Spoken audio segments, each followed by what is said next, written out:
ခုကျွန်တော်ချီလဝက်မြို့က Green Drop Lake ကိုတွားနေတာပါချီလဝက်ဆိုတဲ့မြို့ကဘန်ကူးဗားကနေကားမောင်းသွားရင်တနားရီခွဲလောက်မောင်းရတယ်ခုဖြတ်နေတဲ့တရားကြီးနာမည်က Portman Bridge လို့ခေါ်ပါတယ်ခု Airport Sport ဆိုတဲ့မြို့ကိုဖြတ်နေပါပြီ Airport Sport မြို့ပြီးရင်ချီလဝက်မြို့ကိုရောက်ပါလိမ့်မယ်ခုမြင်နေရတဲ့တောင်ကြီးရဲ့နာမည်က Mount Baker လို့ခေါ်ပါတယ်သူကအမေရိကမှာရှိတာပါခဏလိုရာသီဥတုကောင်းတဲ့နေ့တွေဆိုရင်တောင်ကိုခုလိုလမ်းမြင်ရပါတယ်သူအမေရိကက Washington State မှာရှိတာပေါ့ပြီးခဲ့တဲ့နေ့ကကျွန်တော်အဲ့ဒီဘက်ကိုတောင်သွားတက်ဖြစ်သေးတယ်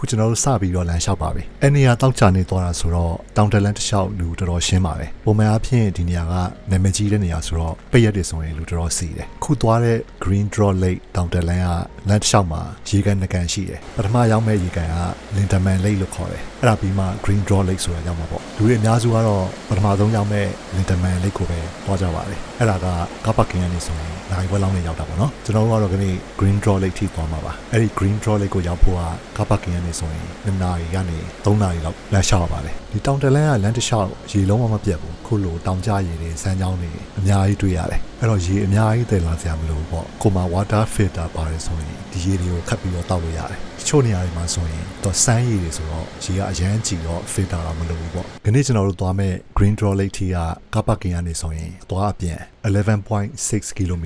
ဝေးပါတယ် elevation gain ကတော့485ဆိုတော့ပြောသလောက်ကြီးမခက်ခဲဘူးပေါ့ဒါပေမဲ့သွားတဲ့လမ်းကတော့တော်တော်လေးကျန်းတယ်ချို့လမ်းလေးဆိုရင်ကြောက်တုံးလေးပေါ်မှာလမ်းလျှောက်ပြီးသွားမှာပေါ့ဒီနေရာကိုကျွန်တော်ဒီတစ်ခါနဲ့ဆိုရင်ရောက်တာ2ခေါက်ရှိပြီအဲ့တော့ပထမတစ်ခေါက်ကလမ်းအခြေအနေကိုဘယ်လိုပုံစံလဲဆိုတာသိပြီးသွားပြီပေါ့အဲ့တော့ဒီတစ်ခေါက်တော့ကျွန်တော်တောင်တက်တဲ့ဖက်နဲ့ကောင်းကောင်းစီးလာတယ်ခဏနေလမ်းဘယ်လောက်ကျန်းနေဆိုတာတွေ့ပါလိမ့်မယ်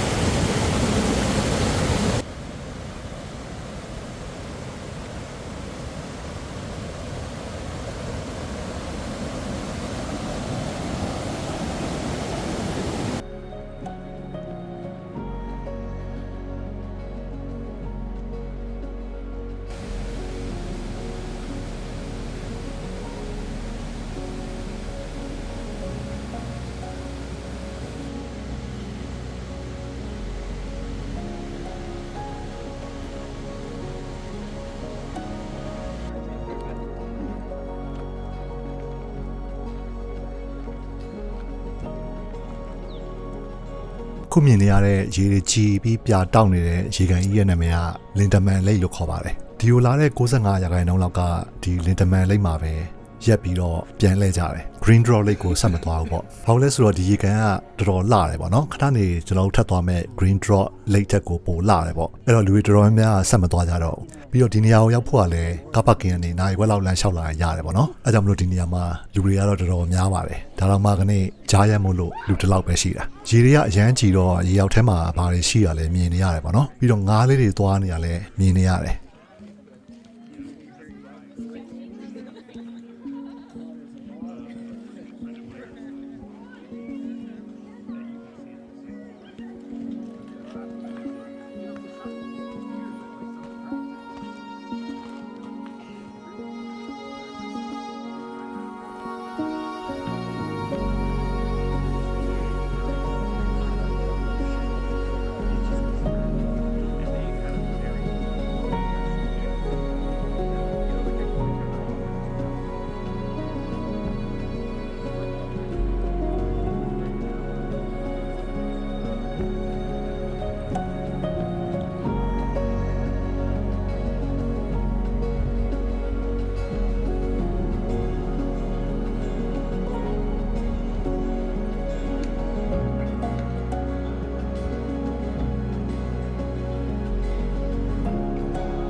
ခုကျွန်တော် Lindeman Lake ရဲ့ဘေးကနေလမ်းလျှောက်ပြီးတော့ Green Draw Lake ကိုသွားနေတာပါအရင်ဆုံး Lindeman Lake အဆုံးထိလမ်းလျှောက်ရမှာပေါ့ဒီ Lindeman Lake ရဲ့နောက်ကတောင်ကြီးကတော်တော်ထူးဆန်းတယ်သူထိတ်မှာအချွန်အတက်တွေလိုပုံစံမျိုးဖြစ်နေတာကျွန်တော်ခုနရောက်ခဲ့တဲ့ Lindeman Lake view point နေရာမှာပဲလူတွေတော်တော်များတာပေါ့ခုဒီဘက်ကိုရောက်လာတော့လူမရှိသလောက်နည်းသွားပြီ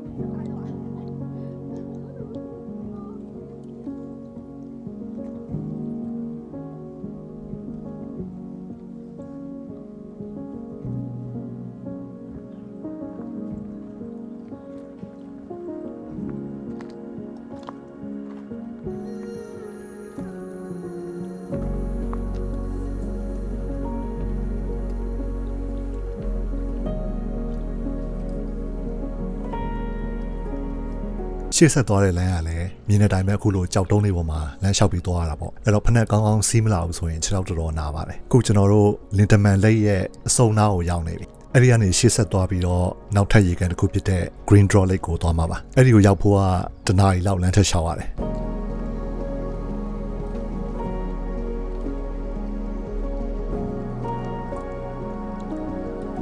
Lindeman Lake ရဲ့အဆုံးမှာဒီလိုတရားလေးရှိပါတယ်။အဲဒီတရားကနေပြီးတော့ Lindeman Lake ကိုအခုလိုလမ်းမြင်ရပါတယ်။ရှုခင်းတော်တော်လာလို့ဒီနေရာမှာခဏ break ယူခဲ့ပါတယ်။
လမ်းလျှောက်နေနေတဲ့အခုလိုလိပ်ပြတဲ့တနေရာထဲမှာအများကြီးစုနေတာတွေ့ခဲ့တယ်။ပြင်မှာတော်တော်လေးလာတယ်ဗီဒီယိုထဲမှာတော့လိပ်ပြအကောင်လေးသေးနေလို့သိမပေါ်ဘူး။မျိုးလုံးထဲမှာတော့တော်တော်လေးကြပြားဆန်တယ်။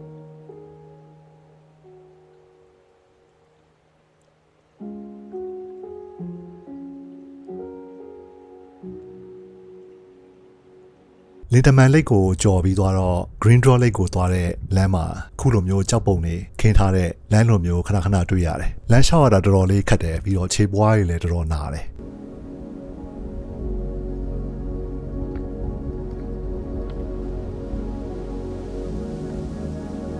လမ်းတစ်လျှောက်မှာလည်းအခုလိုတစ်ပင်တွေလဲနေတာတွေတော်တော်များများတွေ့ခဲ့တယ်။ဒီမှာဆိုရင်အမြင့်တွေပါလမ်းထွက်ပြီးတော့လဲနေတာ။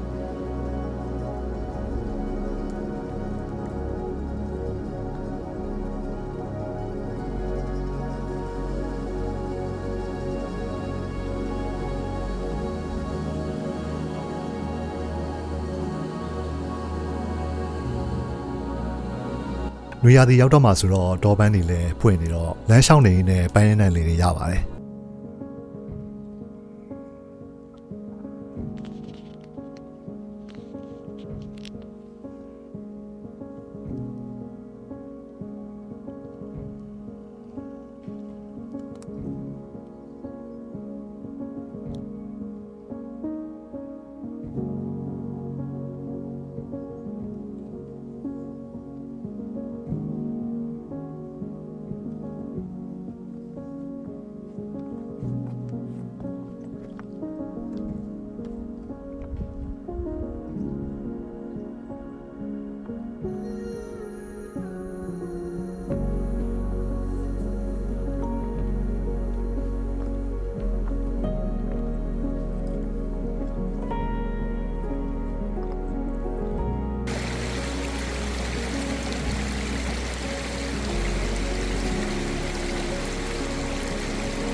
ခုကျွန်တော် Green Draw Lake နားကိုရောက်ပါတော့မယ်ဒါ Green Draw Lake နားလေးကအိမ်သားလေးပေါ့သူ့အိမ်သားကလည်းဘယ်သူမှတက်ရဲမဲ့ပုံစံမျိုးမဟုတ်ခြုံတိုးတာမှပို့ပြီးတော့လုံခြုံအောင်ပဲဒီမှာထိုင်ပြီးအိမ်သားတက်မှအကုန်လုံးမြင်ကုန်ပါခုကျွန်တော်ကနေတောင်တက်လန်းရဲ့အဆုံးဖြစ်တဲ့ Green Draw Lake ကိုရောက်ပါပြီဒီနေရာမှာ camping လုပ်နေတဲ့သူတွေရှိပါတယ် camping လုပ်တဲ့သူတွေဝတ်စားတွေလဲနေကြလို့ကျွန်တော်တို့ကိုပါအောင်မရိုက်ခဲ့တာပေါ့အမှန်ဒီရေကန်နားမှာထက်နေ3ဦးလောက်ရှိတယ်ဒီရေကန်ကခုနရောက်ခဲ့တဲ့လင်တမန်လိတ်လောက်သိမ့်မကြည့်ဘူးကောင်းတာတစ်ခုကတော့ဒီနေရာကလာရတာဝေးတဲ့အတွက်လူတော်တော်ရှင်းတာပေါ့ကျွန်တော်မျက်လုံးထဲမှာတော့ခုနရောက်ခဲ့တဲ့လင်တမန်လိတ်ကပိုလာသလိုမျိုးခံစားရတယ်ဒီရေကန်ကတော့တာမန်ကနေဒါမှာမြင်နေရတဲ့ရေကန်တွေလောက်ပဲပေါ့နော်ဘာမှထွေထူးမဟုတ်ပါဘူး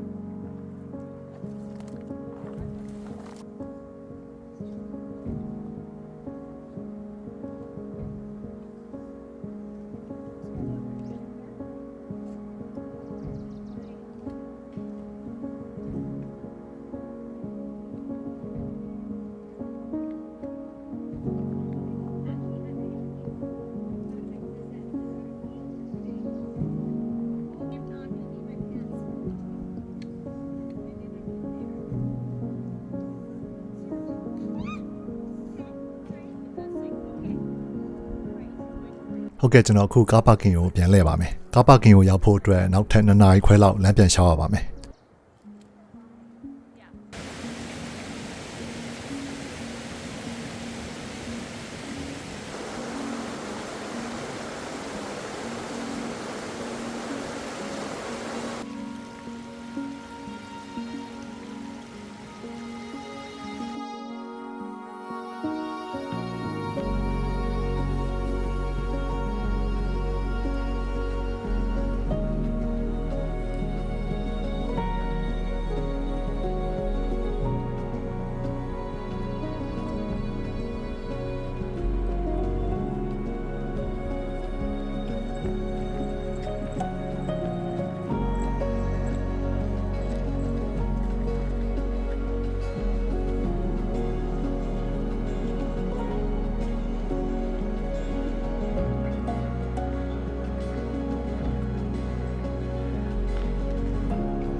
ခုကားပါကင်ကိုပြန်ရောက်ပါပြီဒီကားပါကင်မှာလည်းနောက်မှာတောင်ကြီးနဲ့ view တော်တော်လှတယ်